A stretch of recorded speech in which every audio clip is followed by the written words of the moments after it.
समाज के अनपढ़ लोगों को भारत देश में किस प्रकार से लूटा जाता है।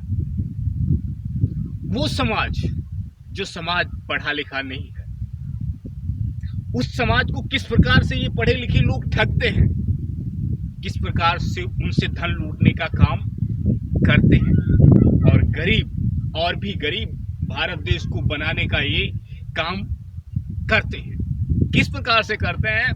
चलिए प्यारे मित्रों, आज हम जानते हैं नरेंद्र कहानीकार की इस कहानी के साथ। जानने से पहले आपको चैनल को सब्सक्राइब कर लेना, बेल आइकन घंटी को ऑन करके रखना और नरेंद्र कहानीकार की आपको कहानियों को सुनते रहना है। चलिए प्यारे मित्रों, हम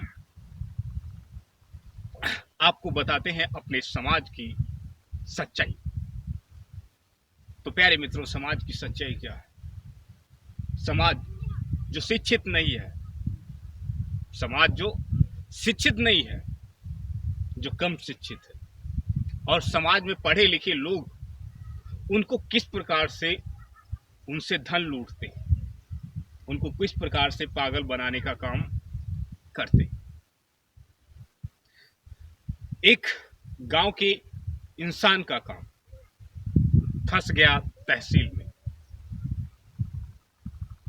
तहसील में वो गया, तहसीलदार से मिला, साहब मेरा ये काम इतना इतना है।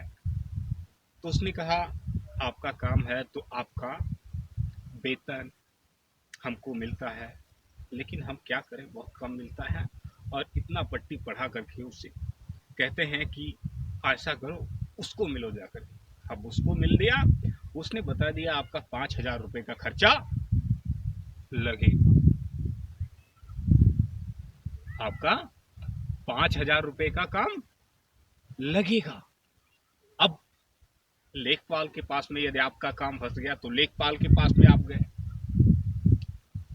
लेखपाल भी अपने नौकर से कहेगा मिलो जाकर, वही आपका काम करेगा। नौकर से मिले जाकर के उसने भी बता दिया आपका 3,000 रुपये खर्च होगा, तब जाकर के आपका ये काम होगा।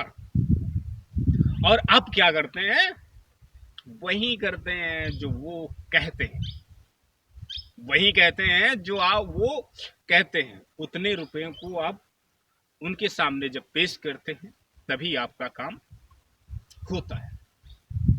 लेकिन यहाँ पे आप भूलते क्या हैं, यहाँ पे आप भूलते क्या हैं और क्या करते हैं? यहाँ पे आप भूलते ये है कि वो जो सरकारी ओहदे पे बैठा हुआ इंसान है, तहसीलदार है, लेखपाल है, उसको आप सबसे बड़ी गलती यही करते हैं कि आप उसे पैसे दे दें। जितने वो मांग करता है उतने आप पे कर देते। वही तो सबसे बड़ी आपकी गलती है। अंबेडकर साहब ने क्या कहा था? सबसे पहले शिक्षित बनना है, संगठित रहना है और संघर्ष करना है। अपने अधिकारों को स्वयं जानना है, अपने अधिकारों को स्वयं जानना है। लेकिन आप अपने अधिकारों को नहीं जानते, इसीलिए आप पैसे देने के लिए रेडी हो जाते हैं। वो कौन रेडी होता है? जो गांव का समाज, बिना पढ़ा लिखा समाज। उस समाज को ये पढ़े लिखे लोग किस प्रकार से प्यारे मित्रों लूटते हैं, इसी प्रकार से लूटते हैं जिस प्रकार से हम आपको कहानी में बताएंगे। प्यारे मित्रों, फिर उनसे क्या करते हैं? वो बिना पढ़ा लिखा इंसान बेचारा कुछ भी नहीं कह पाता। क्या कहता है? कहता है साहब मेरा एक काम कर दो, मैं आपको पैसे देने के लिए रेडी हूं। लेकिन ये वहीं पे एक मुद्दे और पॉइंट की बात, ये वहीं पे कह दे कि आपको तो वेतन मिलता है, काम करने का ही आपको पैसा देता है ये कानून, काम करने का ही आपको पैसा मिलता है कि ये देता है कानून। लेकिन आप अपने अधिकारों को स्वयं नहीं जानते। आप बस यही कहते हैं ये तो साहब है, जिसे कहेगा वैसा करना पड़ेगा। अरे वो साहब है तो क्या हुआ, है तो वो हमारा नौकर ही है, तो वो नौकर ही, जनता का नौकर काम करने के ही लिए रखा गया है। जनता का नौकर काम करने के ही लिए वो रखा गया है और उसे वेतन भी दिया जाता है काम करने का। फिर आपसे वो साला पैसा क्यों लेता है? क्यों लेता है जानते हो? इसीलिए लेता है क्योंकि आप अशिक्षित हैं और आपको अपने अधिकारों के बारे में जानकारी नहीं है।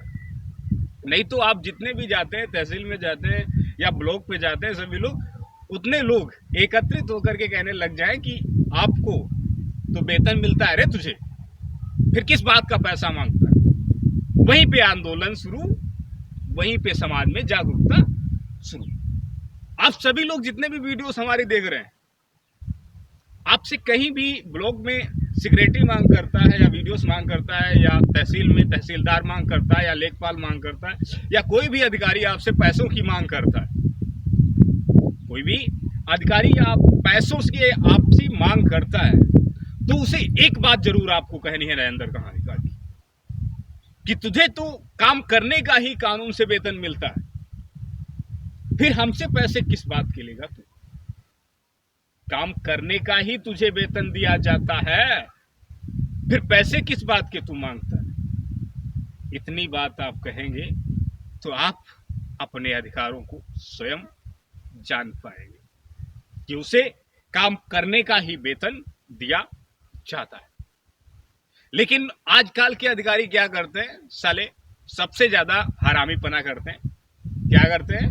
हरामीपना। गरीबों लोगों के साथ में क्या करते हैं? अन्याय करते हैं और साले फ्री का तो वेतन लेते हैं और काम करवाने का तुमसे पैसा लेते हैं। काम करवाने का तुमसे पैसा लेते हैं। ऐसे बहुत सारे केसेस होते हैं। केसेस क्या, हकीकत मैंने कहीं कहीं पे देखा है, तहसीलों में, ब्लॉक में, जिले स्तर पे, साला हर जगह यही होता है, हर जगह यही होता है। आज बहुत सारे लोग भी कमेंट करके कहेंगे कि हाँ सर, यही सबसे ज्यादा होता है और यही हकीकत है समाज की। हमारे यही हकीकत है कि समाज का बिना पढ़ा लिखा इंसान, गांव का, वो हमेशा अधिकारी इसको घुमाता रहता है। और आज इतने वीडियोस बनाने वाले लोग बहुत सारे आज जनरेटिव में हो चुके हैं, लेकिन अपने हक को जानने वाला और अपने हक की वीडियोस बनाने वाला कोई भी नहीं। फालतू की वीडियोस बना के यूट्यूब पे पोस्ट करते रहेंगे, इंस्टाग्राम पे पोस्ट करते रहेंगे, फेसबुक पे पोस्ट करते रहेंगे, लेकिन जो रियलिटी है, जो जनता को जानना चाहिए, जो जनता को सीखना चाहिए, कोई घूस ले रहा है, कोई रिश्वत ले रहा है, बिना पैसे दिए हुए भी ये हमारा काम नहीं करता है। ऐसे लोगों की वीडियोस बनाकर के सोशल मीडिया पे आप ये पोस्ट करते हैं तो उसकी तो खाट खड़ी होनी चाहिए। वास्तव में वीडियोस बनाने का कोई मकसद ही नहीं। आप सभी लोग, आप जितने भी पढ़े लिखे समाज के लोग और जितने भी अशिक्षित समाज के लोग हैं, हमारी बात को ध्यान से सुनेंगे कि आज के बाद नरेंद्र कहानीकार की कहानियों को सुनकर के यदि आप जागरूक नहीं हो पाए, यदि ज्ञान की बातों को नहीं सीख पाए, तो कभी भी आप नहीं सीख सकते। आपसे जब कोई ऐसा अधिकारी, जब आपका कोई काम फंसा है जमीन वगैरह के, कोई काम फंसा हुआ है जमीन वगैरह का, आप जब जाए लेखपाल के पास, जितने समय वो आपसे पैसों की मांग करे, जितने समय आप पैसों की मांग करे, उसी समय एक आंदोलन छेड़ देना, एक आंदोलन छेड़ देना। सिक्योरिटी साला रिश्वतखोर है, लेखपाल साला रिश्वतखोर है। तहसीलदार यदि मांग करे तो तहसीलदार के ऊपर हमला होता है। वहां की जनता जितनी है, उस सभी जनता को एकत्रित करना, उसके बाद प्यारे मित्रों, उस तहसील में बवाल मच जाएगा, उस तहसील में बवाल मच जाएगा। उसके बाद आंदोलन तो होगा, लेकिन अंबेडकर साहब की तरह उस आंदोलन को चलाने वाला कोई एक अंबेडकरवादी ही इस बात को लड़ सकता, इस काम को कर सकता है। लेकिन आप में हिम्मत होनी चाहिए। हिम्मत, बोलने से हिम्मत आती, जब आपके मुख से आवाज निकलेगी तभी आप अपने अधिकारों को समझ पाओगे। आपको मैं एक बात स्पष्ट बताना चाहता हूं कि उसे काम करने का ही पैसा दिया जाता है, उसे काम करने का ही यानी वेतन दिया जाता है, फिर वो आपसे किस बात के पैसे मांगता है। यदि आपसे पैसे मांगता है तो इस बात का आपको विरोध करना है सभी लोगों को। जहां तक साला थाना नहीं सुनेगा तो क्या हुआ, आईटीओ ऑफिस नहीं सुनेगा तो क्या हुआ, जिले का डीएम सुनेगा, डीएम भी नहीं सुनेगा तो साला क्या हुआ है? कोर्ट तो सुनेगा। अपने सबूत साथ में रखना। उस अधिकारी को ऐसा चपाट मारना कानून के सामने कि वो समाज में कभी भी अपना सर उठाने की हिम्मत ना कर सके। जो समाज को ऐसे राहों पे ले जाने का काम करते हैं, उन सभी के साथ में आप लोग जितने भी नरेंद्र कहानीकार की कहानी को सुन रहे हो, आप सभी लोगों से मैं यही कहूंगा कि अपने समाज को जागरूक बनाना है और अपने अधिकारों को स्वयं जानना है। अपने अधिकारों को स्वयं जानना है, नहीं तो ये समाज को गरीब से गरीब और भी करते जाएंगे और आप कुछ नहीं कर पाएंगे। इस समाज को गरीब से गरीब आपको और भी गरीब करते जाएंगे। यदि आप आवाज नहीं उठाए, आज बुलंद नहीं हुए, तो कल आपके आने वाले बच्चों के साथ में भी वही होगा। कल आपके आने वाले बच्चों के साथ में भी यही होगा। ये नरेंद्र कहानीकार दावे से कहते हैं। जब आप नहीं सुधर पाएंगे तो आपके बच्चों को भी वही सब कुछ आपके बच्चों को भी झेलना पड़ेगा। अंबेडकर साहब ने अपने समाज के लिए तुम्हें बराबरी का हक दिया, सब कुछ आज तुम्हें दिलाया, लेकिन आज तुम अपने अधिकारों को नहीं जान रहे हो, अपने संघर्षों को खुद नहीं लड़ रहे हो, अपने संघर्षों को खुद नहीं तुम लड़ रहे हो। ये तुम्हारी गलती।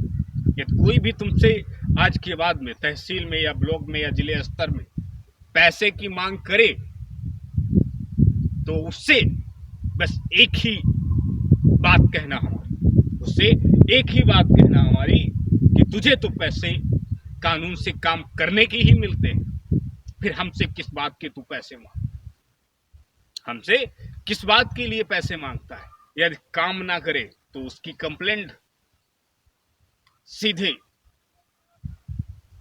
कोर्ट तलक लेके जाए, और समाज से बड़ी अदालत कोई अदालत नहीं होती। आपका ही फैसला उसे काम करने पे, आप सभी लोगों का एकत्रित होना उसे काम करवाने पे मजबूर कर देगा। सबसे अहम चीज है आप सभी लोगों को एकत्रित होना। अंबेडकर साहब ने कहा सभी लोगों को एकत्रित होना सबसे बड़ी ताकत है।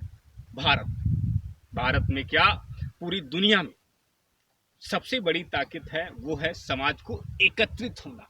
जिस प्रकार से धर्म एकत्रित होते हैं, उसी प्रकार से आप लोगों के साथ में जब अन्याय होता है तो आपको भी एकत्रित होना है और अपने अधिकारों को खुद जानना है। इसीलिए नरेंद्र कहानीकार की कहानियों को आपको सुनते रहना है।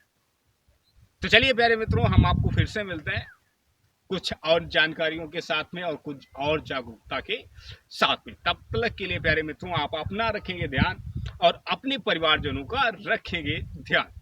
हम आपको फिर से मिलेंगे अपनी एक नई कहानी और नए विचार और आपको नई जानकारी के साथ में। तब तक के लिए प्यारे मित्रों, आपको नरेंद्र कहानीकार का नमस्कार।